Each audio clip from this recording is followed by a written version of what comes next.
آج ڈلہوزی میں جہاں سینٹ اینڈرو چرچ واقع ہے، اس جگہ کبھی اولڈ کورٹ ہاؤس کی عمارت کھڑی تھی۔ اس کلیسا کے سامنے ساؤتھ کا راستہ سرکاری طور پر ہیمنتو بوس سرانی کہلاتا ہے، لیکن اولڈ کورٹ ہاؤس کی مناسبت سے اولڈ کورٹ ہاؤس اسٹریٹ کے نام سے ہی جانا جاتا ہے۔ ابتدائی ایام میں یہ ایک مشنری اسکول تھا جس میں پروٹسٹنٹ فرقے کے غریب فرنگی یورپی بچوں کے لیے ایجوکیشن اینڈ میل کا بندوبست تھا۔ یہ کلکتہ کا پہلا خیراتی اسکول تھا۔ اسے 1727 عیسوی کے قریب عوامی عطیات یعنی ڈونیشن سے بنایا گیا اور انگریز تاجر رابرٹ بوشر نے اس کی تعمیر میں قائدانہ کردار ادا کیا تھا۔ اس سے قبل یہ جگہ گھنے جنگل کا ایک بیکار حصہ تھا۔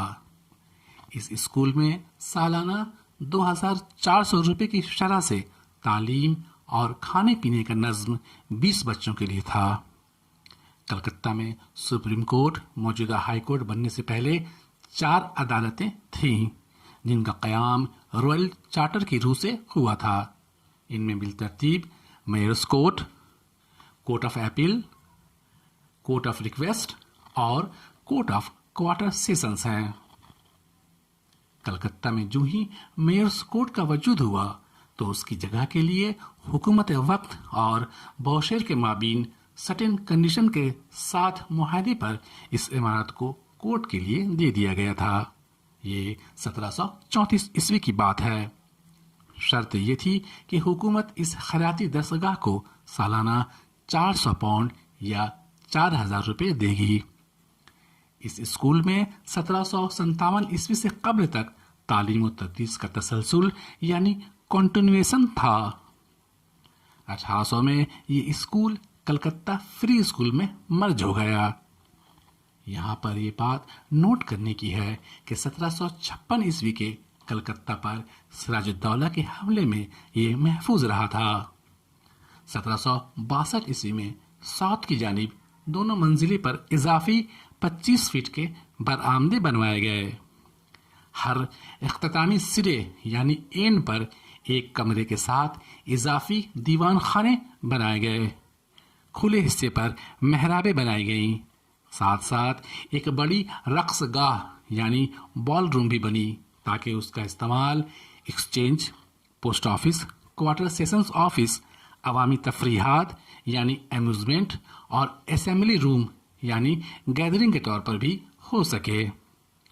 اس وقت اس کا خزانہ یعنی رینٹ تناسب وار بڑھتے ہوئے 2000 روپے سالانہ ہو گیا تھا، یہاں تک کہ 1778 عیسوی میں ماہانہ 800 سکہ روپیہ ہو گیا۔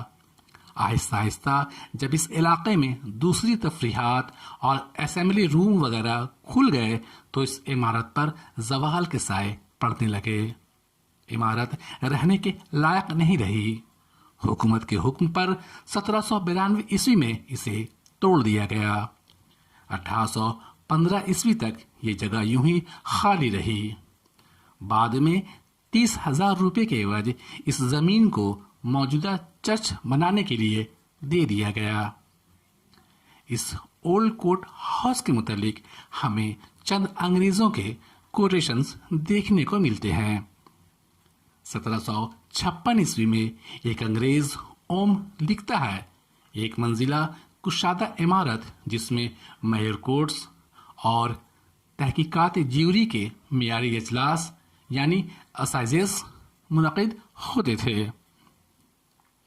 ڈچ ایڈمرل اسٹیوارنس کے مطابق کورٹ ہاؤس کے اوپر 2 خوبصورت اسمبلی روم تھے۔ ان میں سے ایک میں فرانس کے بادشاہ اور ملکہ کی قد آور تصویر تھی جسے انگریز چندن نگر حاصل کرنے کے بعد وہاں سے لائے تھے۔ 1775 عیسوی سے 1784 عیسوی تک جب سپریم کورٹ کی عمارت نیو کورٹ ہاؤس میں یعنی موجودہ ہائی کورٹ کی جگہ تعمیر نہیں ہوئی تھی تو سپریم کورٹ کے جج یہیں بیٹھتے تھے۔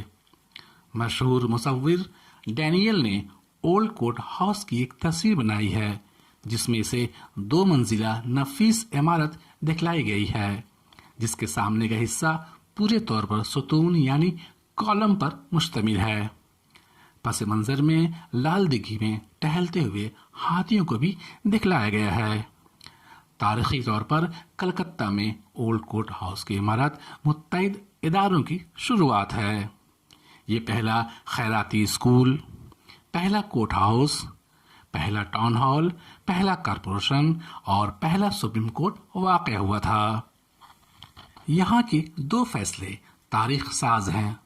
مرشد آباد کے نواب کے دیوان نند کمار کو پھانسی کی سزا یہیں سے سنائی گئی تھی۔ 5 اگست 1775 عیسوی میں انہیں قلی بازار موجودہ ہیسٹنگس میں پھانسی دی گئی تھی۔ یہ واقعہ تاریخ میں فرسٹ جوڈیشیل مرڈر ان برٹش انڈیا کے نام سے مشہور ہے۔ 1799 عیسوی میں کونسل کے ممبر فلپ فرانسس پر ایک رائٹر یعنی جونیئر کلرک کی بیوی کی عصمت ریزی یعنی ریپ پر ایک مقدمہ ہوا تھا، جس میں فرانسس خاطی پائے گئے تھے یعنی قصوروار پائے گئے تھے۔